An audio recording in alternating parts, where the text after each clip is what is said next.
ഒരുപക്ഷെ ലോകത്തിൽ അധികം രാജ്യങ്ങൾക്ക് അനുഭവിക്കേണ്ടി വന്നിട്ടില്ലാത്ത യാതനാനിർഭരമായ ഒരു ചരിത്രമാണ്.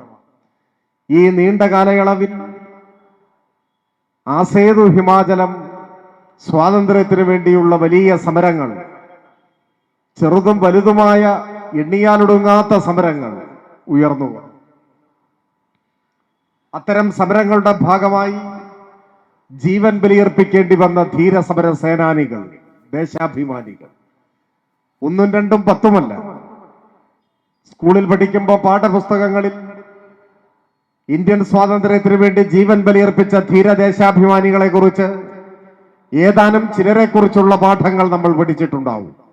എന്നാൽ അതിലും എത്രയോ അധികം ആളുകൾ കുറച്ചു വർഷങ്ങൾക്ക് മുൻപ് Indian information and broadcasting corporation ഒരു പുസ്തക സഞ്ചിക പുറത്തിറക്കുകയുണ്ടായി.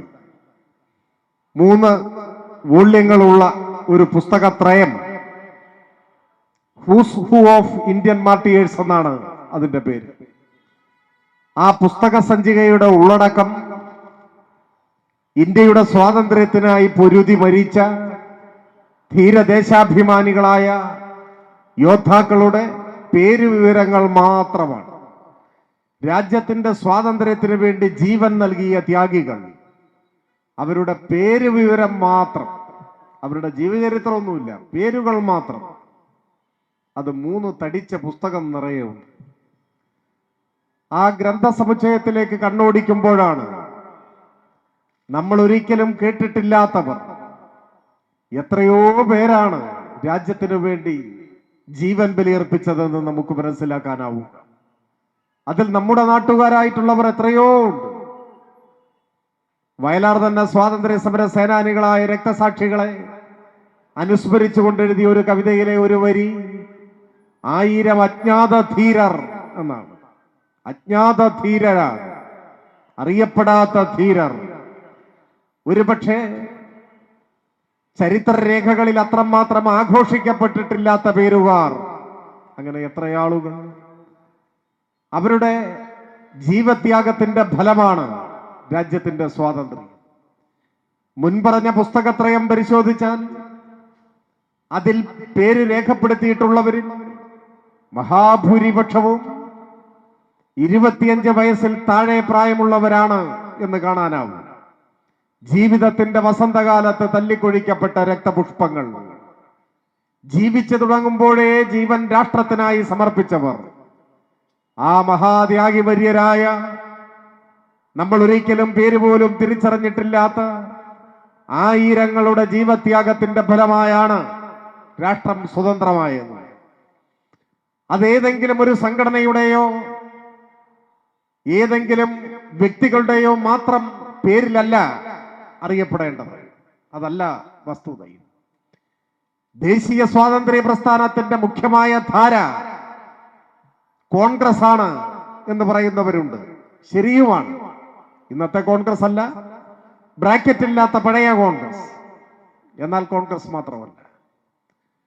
സ്വാതന്ത്ര്യം എന്ന വാക്ക് കോൺഗ്രസ് ഉച്ചരിക്കുന്നതിന് എത്രയോ വർഷങ്ങൾക്ക് മുൻപ്, മഹത്തായ ഒക്ടോബർ വിപ്ലവം നടക്കുന്നതിനും മുൻപ്, ധീരദേശാഭിമാനികളായ ഇന്ത്യക്കാർ, ഇന്ത്യക്ക് പുറത്ത് തൊഴിൽ തേടി പോയിട്ടുള്ളവർ, പ്രവാസികൾ, അവരുടെ നേതൃത്വത്തിൽ മഹാവിപ്ലവ പ്രസ്ഥാനങ്ങൾ രൂപീകരിക്കപ്പെട്ട ചരിത്രം നമ്മുടെ രാജ്യത്തുണ്ട്. അതാണ് ഗദ്ദർ പാർട്ടി.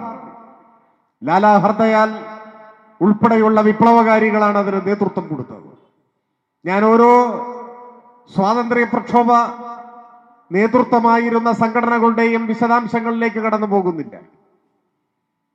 INA-യും അനുശീലൻ സമിതിയും ഹിന്ദുസ്ഥാൻ റിപ്പബ്ലിക്കൻ ആർമിയും നവജവാൻ ഭാരത സഭയും, അങ്ങനെ എത്രയെത്ര സംഘടനകൾ.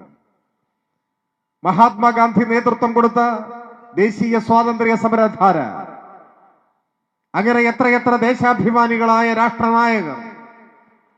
കൂട്ടായ പരിശ്രമത്തിന്റെ, അധ്വാനത്തിന്റെ, സമരത്തിന്റെ പരിണിത ഫലമാണ് ഇന്ത്യയുടെ സ്വാതന്ത്ര്യം. ആ സ്വാതന്ത്ര്യ സമ്പാദനത്തിൽ വലിയ ത്യാഗം അനുഭവിച്ചൊരു വിഭാഗമായിരുന്നു ഇന്ത്യയിലെ കമ്മ്യൂണിസ്റ്റുകാർ, പുരോഗമനകാരികൾ.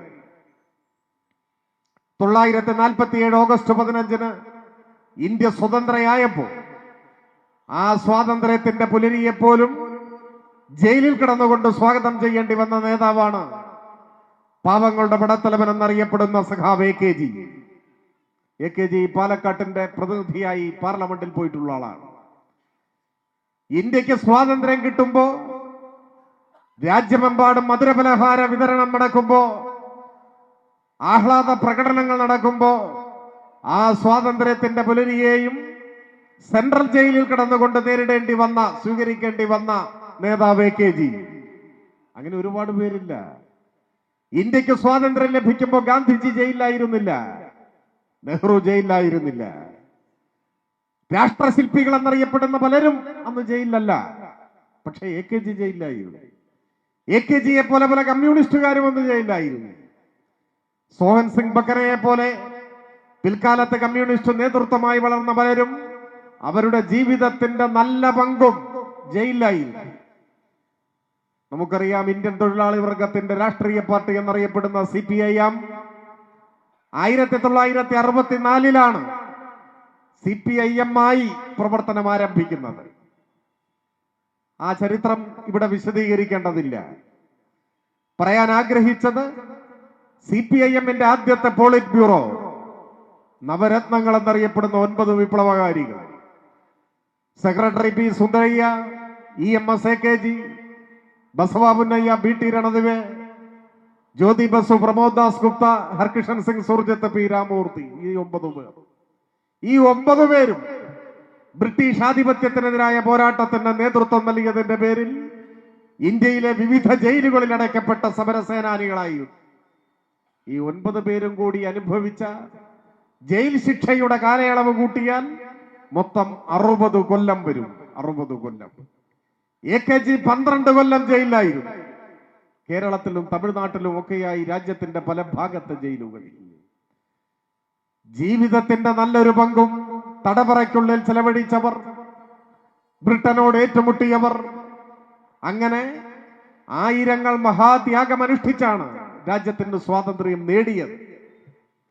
എന്നാൽ ആ സ്വാതന്ത്ര്യം ഇന്ന് എവിടെ എത്തി നിൽക്കുന്നു എന്ന പരിശോധന ഒരു സ്വാതന്ത്ര്യ ദിനത്തിന്റെ അന്നെങ്കിലും നാം നടത്തേണ്ടതാണ്.